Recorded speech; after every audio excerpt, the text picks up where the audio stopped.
Magandang araw po sa ating mga taga-subaybay ng Know the Truth dito po sa TV Maria. Muli po ito si Attorney Marwil Yasos OP, ang Vocation Director ng Company of St. Dominic, Associate Member ng Defensores Fidei Foundation at Legal Advisor ng Catholic Faith Defenders of Davao City.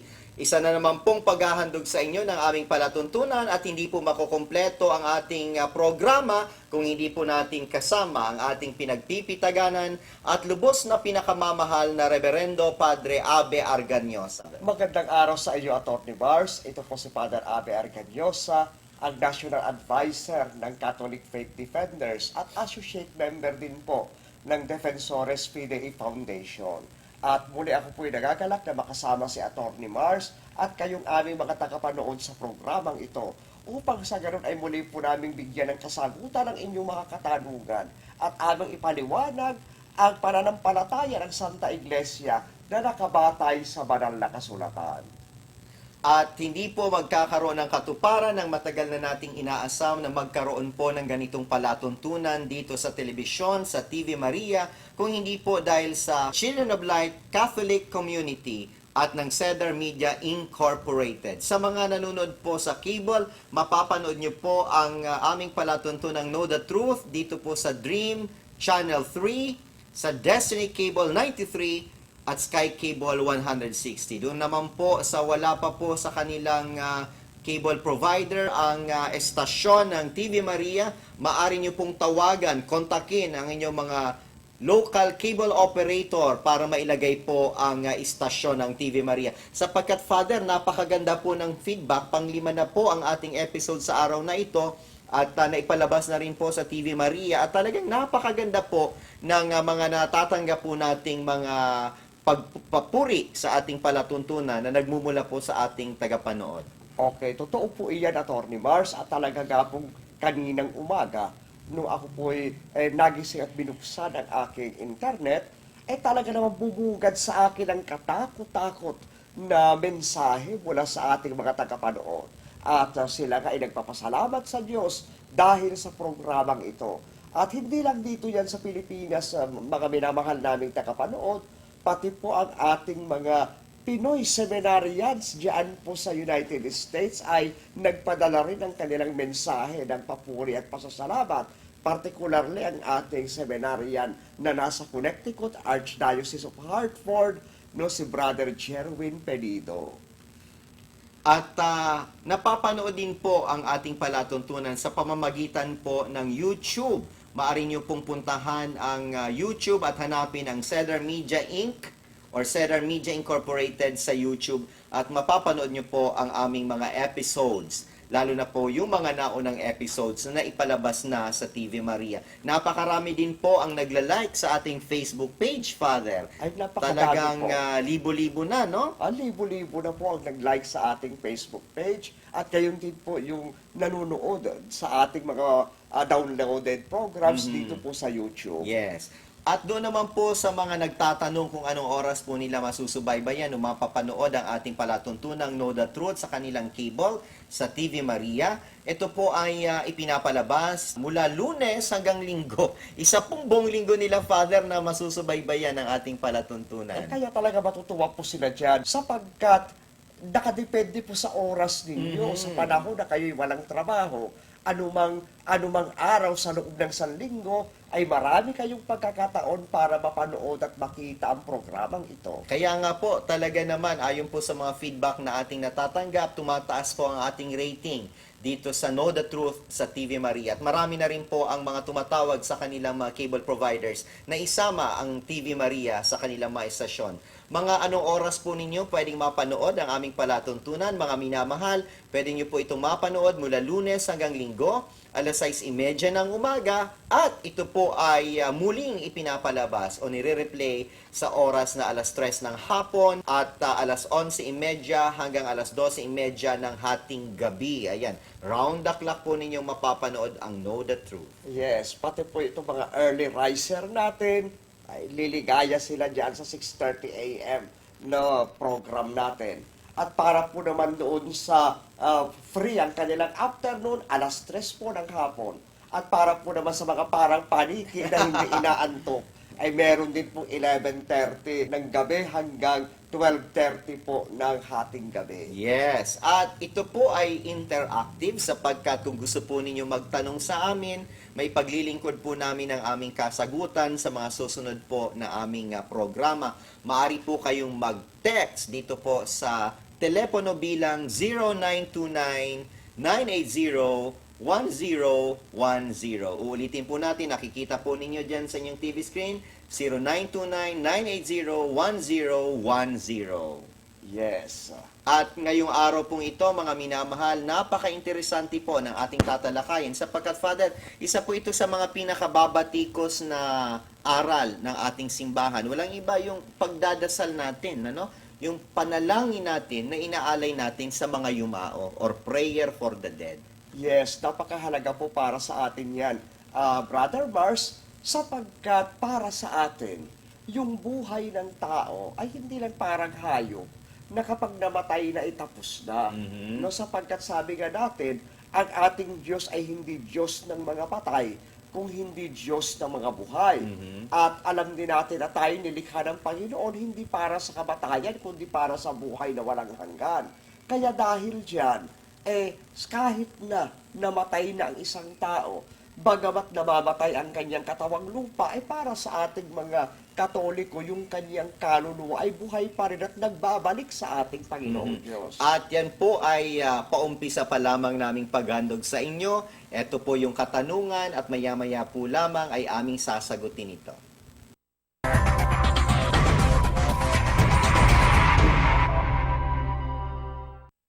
Masama daw po bang magdasal sa mga patay kasi patay na daw po yun?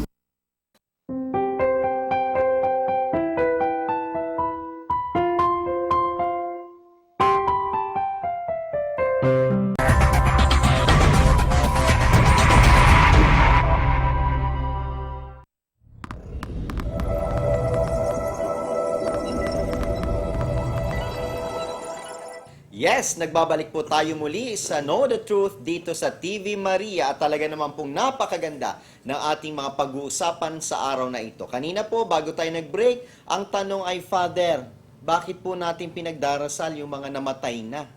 No? Bakit daw tayo nananalangin sa mga yumao? Talagang napakaganda po pag-usapan yan dito sa ating programa, Brother Mars, sapagkat kahit naman na sa akin ay napakadaming beses nang tinatanong iyang katanungang iyan. At napakahalaga para sa atin sapagkat pinakikita nito yung ating dangal bilang tao. Ano ba ang tao?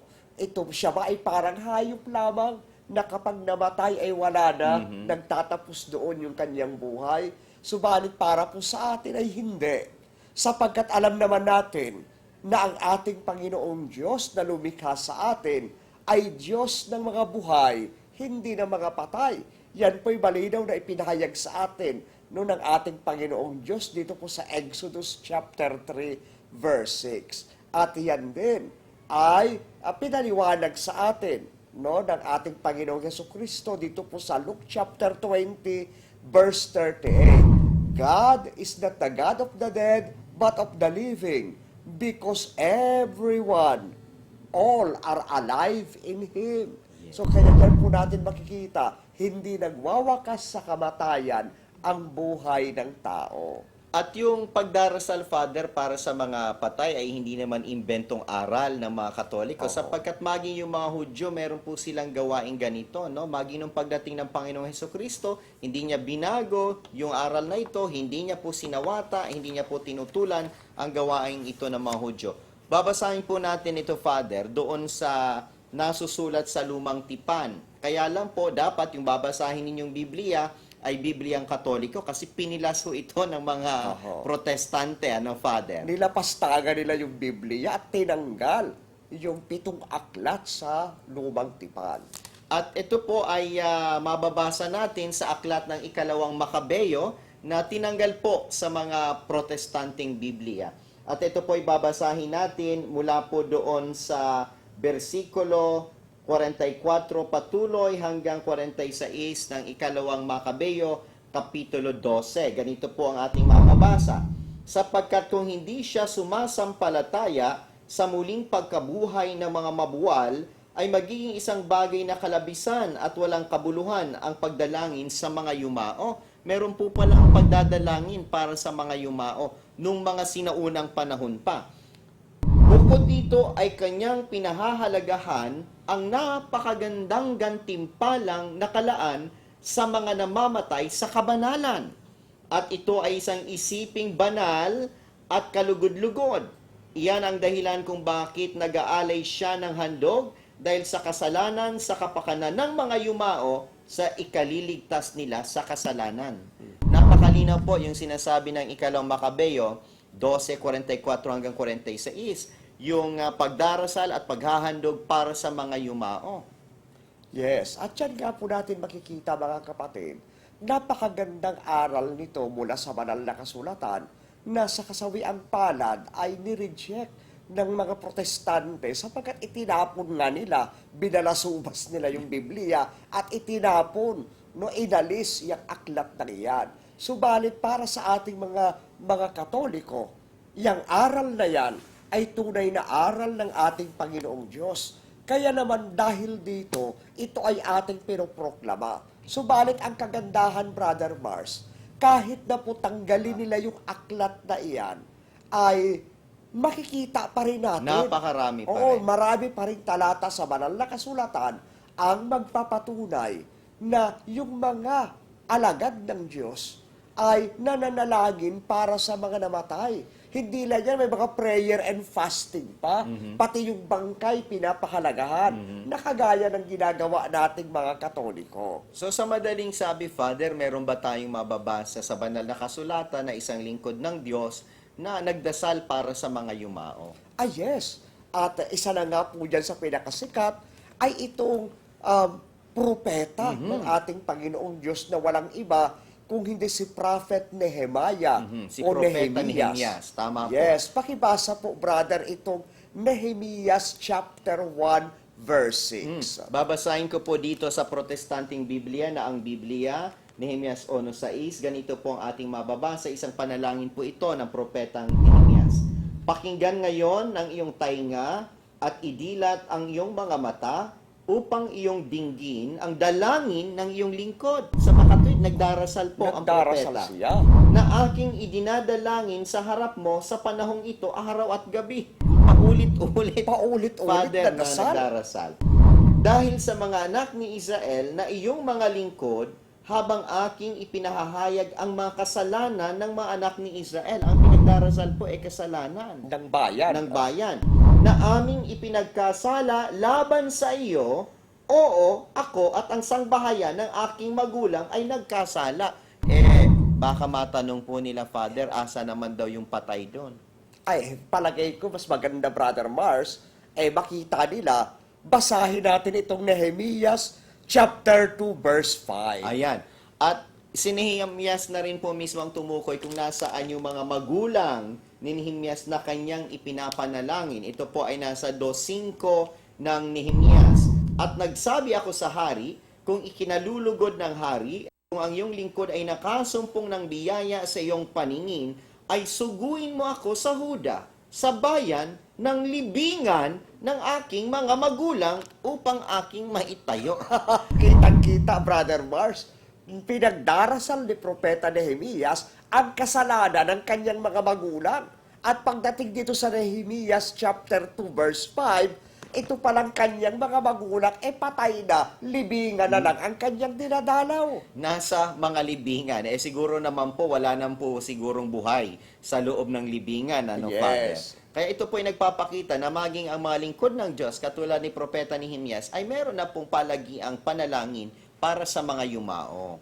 Yes. At meron pa tayong mga iba pang talata, Brother Mars, no, na makikita at mababasa natin kung paano pinapahalagahan ng ating mga ninuno. Lumang tipan pa ito, brother, wala pa tayo sa bagong tipan. Kung paano pahalagahan yung kaluluwa at katawan ng ating mga ninuno. Pakibasa po natin itong unang aklat, no, 1 Samuel, chapter 31, verse 13. Babasahin po natin sa unang Samuel 31:13. At kanilang kinuha ang kanilang mga buto at ibinaon sa ilalim ng isang puno ng tamarisko sa Habes at nag-ayuno silang 7 araw. Ayan. Ay, sino po yung binabanggit niya na kinuha yung kanilang mga buto? Yan po si Haring Saul at ang kanyang anak na si Jonathan. At pati mga lingkod ng Diyos, mga kawal sa Mga kawal Israel. na namatay sa digmaan. At dyan po makikita, sila ay nag-fasting for 7 days. Oho. At ito po'y inulit, Father. Doon naman sa ikalawang Samuel, 1:12, mas malinaw ho ang pagpapaliwanag ng banal na kasulatan. At ito'y sinasabi dito sa 1:12 ng ikalawang Samuel, at sila'y tumangis at umiyak at nag-ayuno hanggang sa paglubog ng araw dahil kay Saul at dahil kay Jonathan na kanyang anak at dahil sa bayan ng Panginoon at dahil sa sangbahayan ng Israel sapagkat sila'y nangabuwal sa pamamagitan ng tabak. Umiyak, naintindihan natin pag may namamatay, umiiyak naman talaga. Paano naman itong nag-ayuno?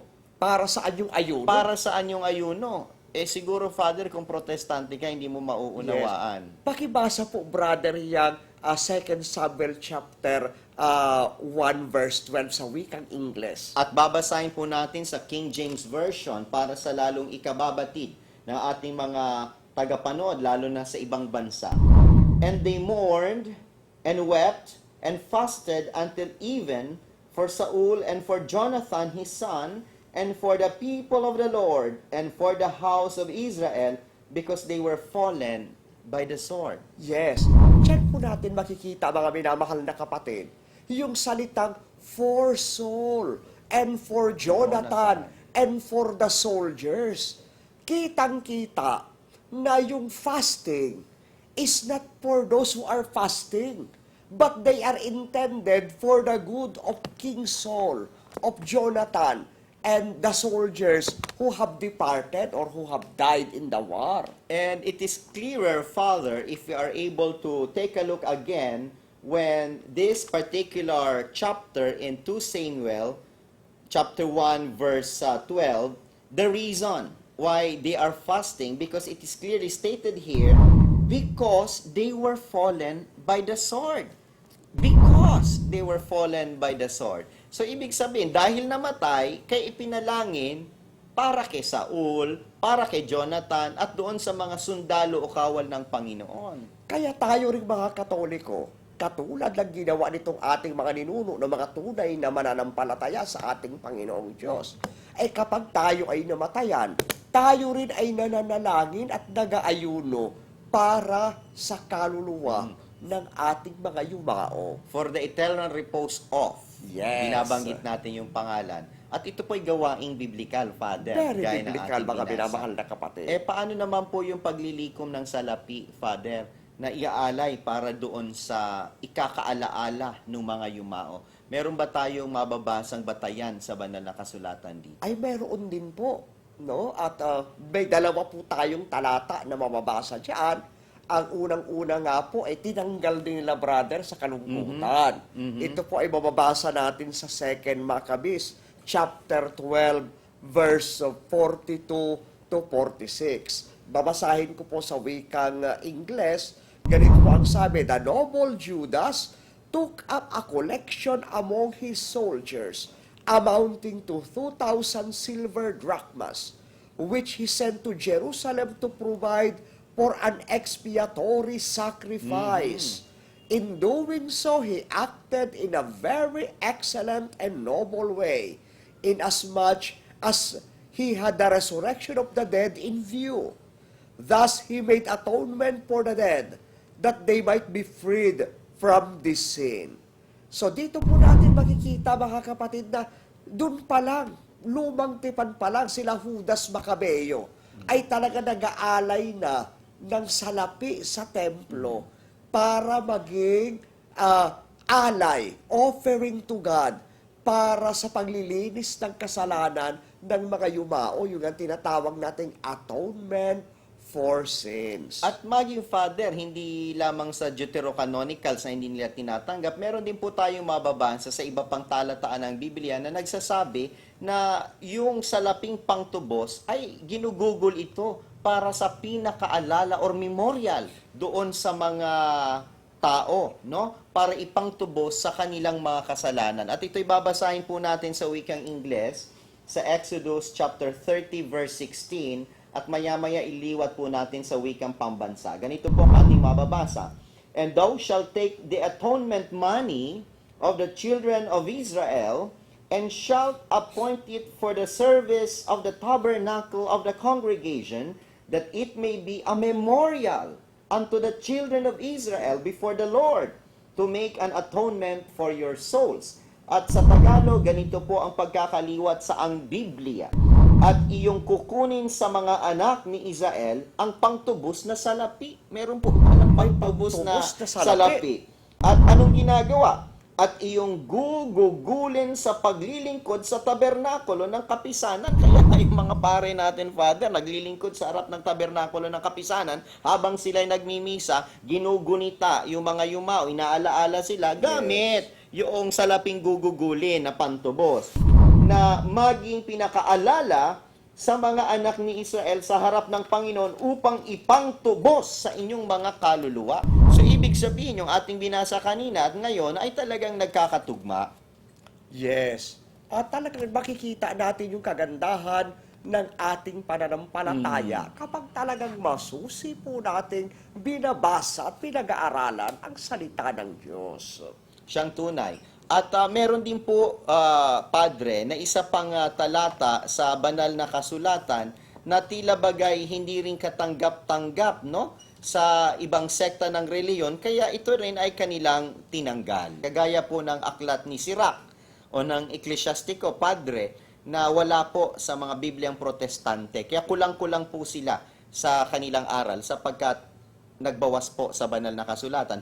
At ito po ay napakalinaw na binabanggit sa Sirach o Eklesiastiko. Ang kapitulo po ay 7, ang bersikulo po ay 33. Ang sabi dito, magmagandang loob ka sa mga buhay at huwag ipagkait ang iyong kabutihan sa mga patay. Ibig sabihin, Padre, kahit yung mga patay ay pwede mo pang bigyan ng kabutihang loob, huwag mong ipagkait, yung kabutihang loob sa mga patay. Yung panalangin, isang gawain niya ng kabutihang loob. Kaya kung nagdadasal tayo para sa mga yumao, sa mga namatay, ayan po ay bahagi ng ating kagandahang loob para sa kanila. Yes. No? Tinatawag natin yan na spiritual work of mercy. Napakahalaga po yan para sa atin, mga minamahal na kapatid. Sapagkat alam naman natin na ang ating Panginoong Diyos ay hindi lamang tumitingin sa pangangailangan ng mga nandito sa lupa. Gayon din ng mga kaluluwa na yumauna. Sapagkat ang pagpapatawad ng Diyos ay hindi limitado sa mga nandito lang sa lupa, maging sa kabilang buhay, minamahal na kapatid. At ito po'y pinapatunayan sa atin ng ating minamahal na Panginoon dito po sa Matthew chapter 12, verse 32. No, napakahalaga po yan. Sa Mateo 12:32, ganito po ang ating mababasa. At ang sino mang magsalita ng isang salitang laban sa mga anak ng tao ay ipatatawad sa kanya. Datapwat ang sino mang magsalita laban sa Espiritu Santo ay hindi ipatatawad sa kanya kahit sa sanglibutang ito o maging sa darating. Napakahalaga po yan. So dyan po natin makikita na ang pagpapatawad ng Diyos ay hindi lamang limitado. Ang ginagawa po ng mga protestante at ng mga tumutuligsa sa ating pananampalataya, nililimitahan nila ang grasya, ang pagpapatawad, ang awa ng Diyos at ang kapangyarihan ng Diyos magpatawad ng kasalanan dito lang sa lupa. Ay hindi po. Kahit sa kabilang buhay, sa mga yumauna, ay kayang magpatawad ng ating Panginoong Diyos. Sa katunayan, Padre, maging sa lumang tipan, may mababasa tayo na letra por letra binabanggit na ang Panginoong Diyos ay may kagandahang loob doon sa mga yumauna, hindi lamang sa mga nabubuhay, kundi maging sa mga namatay. At ito po ay binabanggit sa aklat ni Ruth sa lumang tipan, 2:20. Ganito po ang ating mababasa. At sinabi ni Noemi sa kanyang manugang, pagpalain nawa siya ng Panginoon na hindi ikinait ang kanyang kagandahang loob sa mga buhay at sa mga patay. Napakalinaw ho, hindi Napakalinaw. lamang sa buhay, pati sa mga patay, ay binibigyan pa ng kagandahang loob ng Diyos. Ang problema nga dyan, minamahal nating Brother Mars, may mga tao na walang puso. Ayaw nilang mag-alay ang Panginoong Diyos ng pagmamahal, pagpapatawad at kagandahang loob sa mga yumao na. Kaya dahil dyan, yan ay masama. Masama. At hindi lamang yan, Father, hindi sila tumutulad doon sa mga tunay na banal, doon sa mga talaga matatawag natin na mga lingkod na Diyos, sa lumang tipan. In fact, hindi lamang yung Diyos ang marapat magbigay ng kagandang loob sa mga patay. Abay, dapat makitulad din daw tayo. At ito naman ay babasahin ko kay Ruth. Sa 1:8 ng Ruth, ganito din po ang ating mababasa. At sinabi ni Noemi sa kanyang dalawang manugang, kung yumaon na bumalik ang bawat isa sa inyo sa bahay ng kanyang ina, gawa nawa kayo ng magaling ng Panginoon, na gaya ng inyong ginawa sa mga namatay at sa akin. Pwede rin po palang gumawa ng mabuti para sa mga namatay. Exactly. At unang sa lahat, Brother Mars, marahil ba itatanong nila sa atin, kadugtong nitong topic natin, ano ba talaga yung patunay natin na yung mga namatay na, buhay pa rin. Kasi para po sa ating mga Katoliko, yung katawang lupa natin ay namamatay. Yes. Di ba may dalawang component yung tao, katawan at kaluluwa. Yan po'y mababasa natin sa Genesis chapter 2, verse 7. At nilikha nga ng Diyos ang tao mula sa alamok ng lupa, no hiningahan sa dalawang butas ng ilong. At ang tao'y naging kaluluwang may buhay. Ngayon po naman dito sa Ebanghelyo ni San Lucas, chapter 16, pinakikita sa atin mismo ng Panginoong Jesus na nagpapahayag ng mga salitang ito. Kung yung namatay ba, buhay pa yung kaluluwa. Dito po sa ang mayaman at si Lazaro, no? Ay yung pulubing si Lazaro. Ito yung sabi ng Panginoon. Verse 22, namatay ang pulubi at siya'y dinala ng mga anghel sa piling ni Abraham sa langit bilang isang parangal. Abay, namatay na. Tapos may dinala sa langit, no? Verse 23, no? Namatay rin ang mayaman at inilibing sa gitna ng kanyang pagdurusa. Sa daigdig ng mga patay, natanaw ng mayaman si Lazaro sa piling ni Abraham. Verse 24, ito pinakamatindi, Brother Mars. Kaya't sumigaw siya, Amang Abraham, maawa po kayo sa akin. At dito po natin makikita, Brother Mars, isang makasalanan na mayaman, isang mahirap na pulubi, subalit namuhay sa kabanalan, namatay, iniakyat sa langit ang isa. Yung isa naman, inilibing, parehong nilibing yan. No? Pinarusahan siya, pero naghihirap yung kaluluwa niya, pero buhay. Sumisigaw. Hindi po tulog. Hindi po tulog sa pansitan. Walang soul sleep. Walang soul sleep, Brother Mars. Kathang aral ng mga Kathang samadista ng mga iglesia ni Kristo at ng mga kaanib ng dating daan. Yes, ang tawag po natin dyan ay mga doktrinang tulog. Tulog sa pansitan. Yes, at hindi po tulog sa nakakaayon pansitan. sa ating binabasa sa banal na kasulatan na talaga naman pong taliwas.